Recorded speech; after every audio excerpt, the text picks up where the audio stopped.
Hey, morning beauties, morning to you. So beautiful people.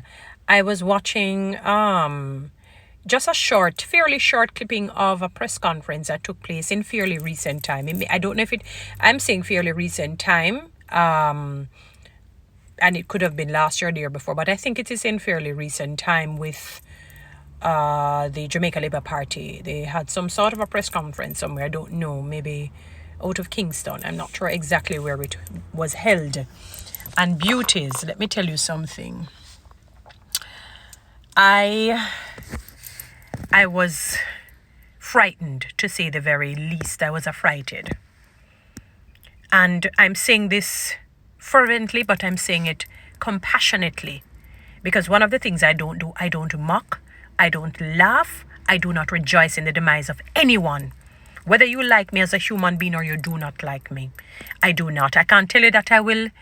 If I know that you have not been good to me and treated me consistently bad and something bad has happened to you, I may feel a sense of compassion, but I won't tell you that I will grovel and cry and behave, in a sort of extremely sympathetic way, depending on the situation, because my memory of you is the bad that you have done to me, and I'm human. But I won't rejoice in your demise. That's one thing I don't do. I train myself with the help of God not to practice things that are not good. And I saw the video, and apparently Mike Henry came to that conference. And when I saw the condition of Mike Henry, I said, we have to get our house in order, all of us as human beings. There is something here in this country where we hold on.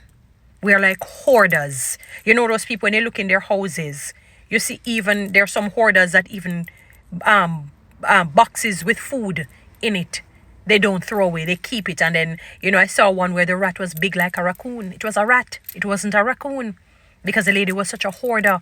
And I said it was so scary. They could barely find anywhere. And they had to intervene because of the rat infestation. And some of us are like that. And rats in a sort of a spiritual way, rats in a social way, rats, in a psychological way, they're coming and they're permeating our lives because we refuse to let go. When I saw the condition of Mike Henry, I said, this is a travesty of justice. Even with the aid of people, not just one individual, he could barely move to go on the little platform for him to sit. No, it's an elderly man. I don't know if he has reached 90 as yet. I think there's a year difference between him and Pernell Charles. And you see the complete difference between the two.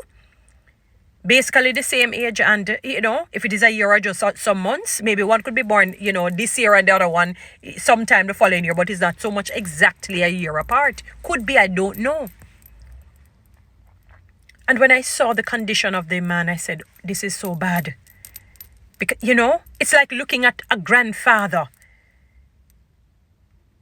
And I said, no, I'm not sure if he's still an MP, if he's still actively running or whatnot. Obviously, he probably cannot be active in his constituency in the condition that I saw him. And I said, this cannot continue, politicians and other people. We were not made to do this to ourselves, where we just go on and on and on with no end. I mean, you can't go on and on, life is going to end you at one point, because you're only here for a time. And in the book of Ecclesiastes, it says you'll be dead longer than you had lived, even if you live fairly long, as what human beings call long. Even if you get lived to be 120 years or 30, it says you're going to be dead longer. Go and read it, Ecclesiastes 11, somewhere down in that chapter. I was shocked.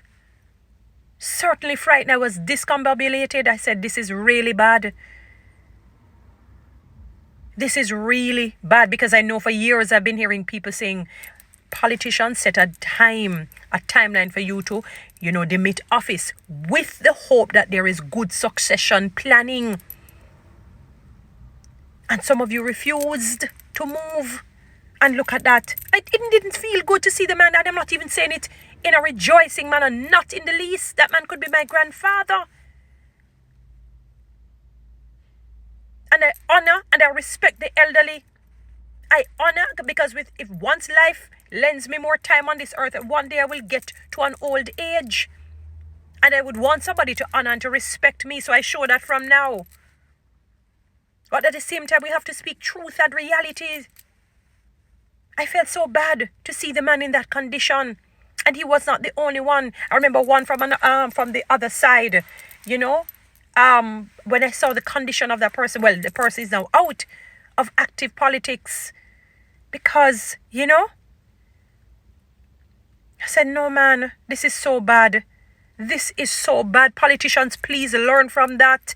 And people who work in organizations, well, some organizations, by the time you hit 60, they say, as you look like, as you, them say, them watch it. They like, as your 60th year or 59th year, they probably will look at and say, our birthday coming this, oh, okay. And they probably send you a memo, send you a letter, or call you to a meeting or whatnot and say, time to demit office. And I'm not saying they must discard and throw away elder. The Bible says with age comes wisdom. Sometimes you can go into some consultancy. And what you can do, use a time, pray to God, ask him to make you be useful to people in a different sphere, in a different facet. Paul did that with Timothy. Guided him. It was succession planning with Timothy, Silas, and whomever came in his space. So look him, he just poured everything that he knew as much as he could to Timothy. And that is why I said, don't let anyone despise you. You don't anybody treat you like a little dung or piece of lint or bottle cap because you're a young person. I'm guiding you. I'm schooling you. Teaching you. While you listen to your auntie, your grandmother, and your mother. You understand? It is not good, Polly. You have to set a timeline because you give it for the average Joe out there.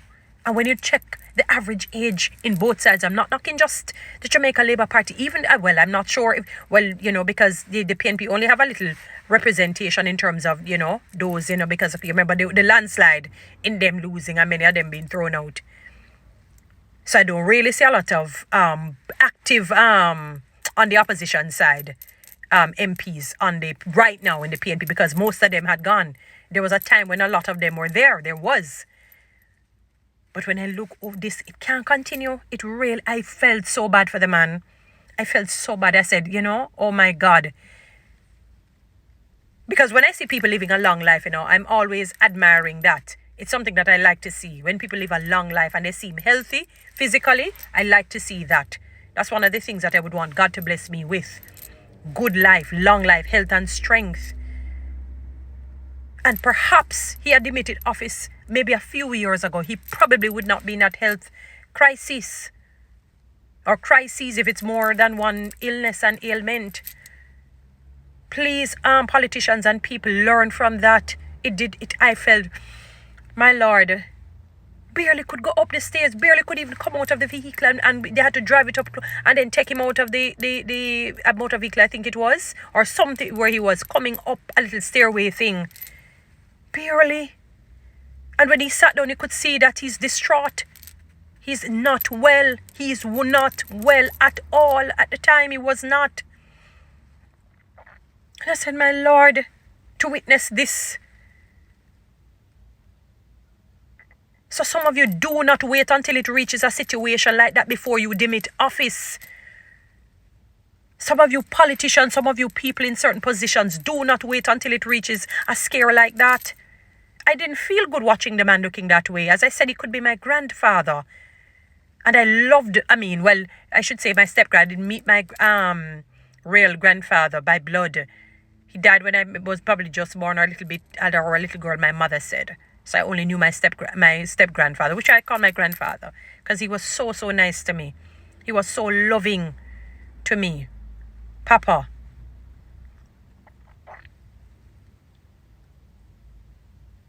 I love the elderly. I respect the elderly, especially if they respect themselves and treat themselves honorably. I respect them. God says we must do that. Blessing comes on people when they do that. But we have to speak truth in love. Don't have the man and any other person. If you know that you're a certain age, you don't move. It can't be money you're looking for. Down the hill you go. Down the hill. Right down the hill you're going. So I can't more money you're looking for. What you have now, go and live on it, invest it, and store it for your children's children. That's what you need to be concentrating on. See if you can make a, help in the transformation for the better in somebody else's life. But don't have the man looking like that. It was bad. Politicians, please learn. Demit office when it's time to. Guys, follow me on TikTok. Subscribe to my YouTube channel. Please share this message.